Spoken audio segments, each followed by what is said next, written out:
Hi there, Trickyasp here, and today what I've got for you, or what I've made, is cold pressure plates. Now, first of all, I want to say it is actually carpet, but if you step on it, you'll see it does act as it does give you a redstone output. Now, the speed here doesn't go instantly. If you have a faster redstone clock, it will react instantly, but some fast redstone clocks have a noise. So there you go. This does use command blocks. So you can make ones that use like a block update and then a block update detector like the redstone ore underneath here instead of repeating them when you walk on it and updates the redstone ore, and you can get a block update, but that can like stay on for a while. So I'm going to show you how to build it. So I have some preset coordinates, 29, here we go, okay, 393. Okay, so you want to dig one hole in the ground, put a repeater. Maybe I'll put a carpet on top right now. Okay, ignore all this. This is what we're gonna build. Okay. So yes, you wanna, once you put your cup on the ground, you wanna then put your torch on the block that the repeater's on, and it's under the carpet. And then you wanna put a torch there, like that. Comparator fitting into this block, with a command block on there. You can actually fill this in. That was just something I was testing.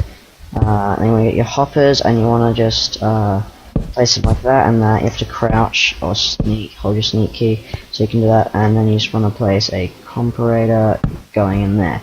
Now you want to put at least one item in there, and that's just going to flash. You got only one item, and it goes faster. You can use any redstone clock you like here, as long as this command block's constantly getting powered and unpowered. And this hopper feeds to the block with the torch, which is then powering this block with the torch, so going up to that block, the repeater, and there you go. Then, because the repeater is going to power this block that the redstone's on, and there's your redstone output like that. So, I'm just gonna do that. What am I doing? So, yeah, what we're going to have to do is, to get it actually working, you have to stand on here and you want to press your F3.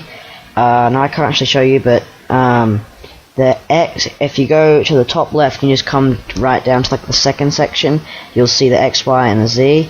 You want to subtract the X and the Z might have to have one added or one subtracted, but the Y you simply want to take what's there before the decimal point and subtract one. Now I've already made the command, so it's the slash is optional, but it's test for add a open square bracket the coordinates. Make sure that in this case I don't need to subtract or minus.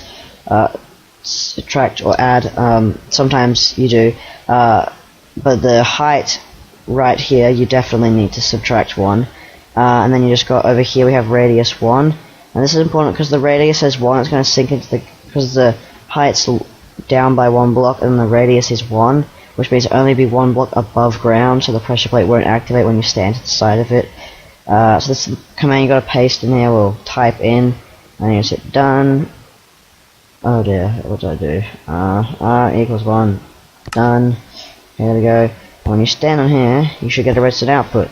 Now, obviously, you can just get rid of this repeater, this torch, and this torch, and you can put this contraption that we built here anywhere in your world, and you might want to add a repeater depending on what you're using, but, so that's, you can technically make these wireless as well, by putting it anywhere.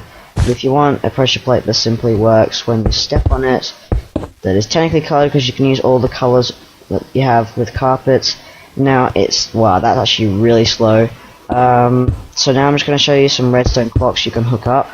So obviously that was a simple hopper clock, which is just one like that, and then you make them face into each other, and then I simply placed one item in there like that, and I put a hopper into that. So that's the basic clock I was using on the ground. And now there is one way you can just do this. You definitely need at least 2 blocks, by the way, and then you just want to do a block like that. I'm going to put the torches in last, like that. So there we go. Right, so this is a much faster clock.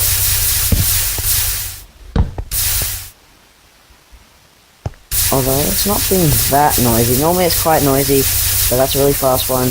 You can also use this one that's quite well known. This is its default state, like you just place it down, you need to click it so that light comes on, and then you can just fill it around like that, and there's that, and then you can have that. I would recommend just doing it like putting your command block there and then running it up on top, or putting your command block here and just running it up on top of something like that, or whatever block you're using to build with. This is another fast block. This one is silent. This is the one that's making the noise. Yeah. Sorry, I don't like that quite. It's very noisy. It's really faster. This is another one. This didn't quite work for me. I tried this earlier with this colored pressure plate. It doesn't actually work. Where's the one we built? This one. Yeah, that one. This one here. The comparator one's a bit too fast. So yeah, that's basically it. One last thing I'd like to show you is, this is kind of irrelevant to the whole video, but if you put a repeater like this and some redstone around like that, when it's powered, it will not turn off, so it's good for traps. So yes, thanks everyone for watching. I know they're not actually colored pressure plates, but you can test it out. You can make up your own redstone clock.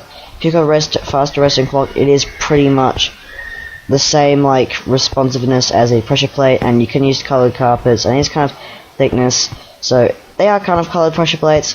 Thank you for watching. I'm Trickyasp, and yeah.